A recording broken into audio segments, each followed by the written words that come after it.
2013, we began development for our 25-year long-range transportation plan.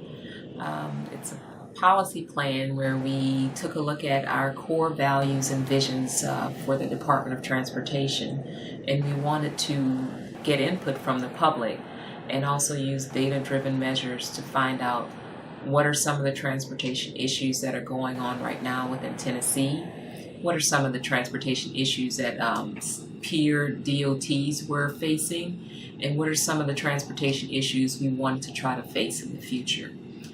The goal and effort of this project was to involve as many citizens as possible across the state, a great diversity of participation. We wanted individuals that were new to the state, we wanted individuals that were residents and lifetime residents of the state. We also wanted business communities, other stakeholders from urban areas, from rural areas, from public transportation providers, users of the system. It was really a pretty big undertaking to be able to capture public participation statewide.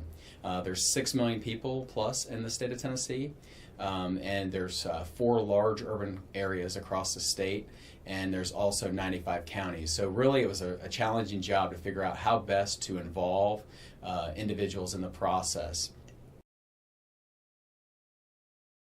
This plan included the use of what we call the Book a Planner, and essentially what we wanted to do is we wanted a process that would allow for public input that was somewhat standardized.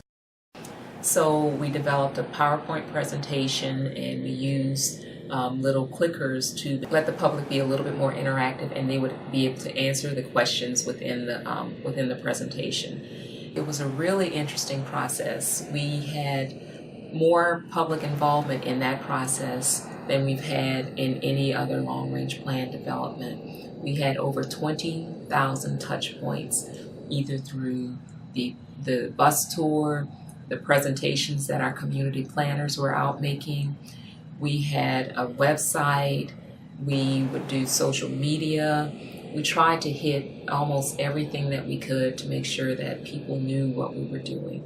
So it was really exciting, and we had a good time doing it. So on the spectrum, we had inform, consult, involve, and collaborate. We utilized all of those 4 processes throughout the plan development process. There were various stages that were important to involve individuals so that we could have collective information. So we were really excited that the plan was the basis for us doing a lot of public involvement and letting people understand what's going on in Tennessee for transportation issues. And we were actually able to get the long-term funding increase passed in 2017.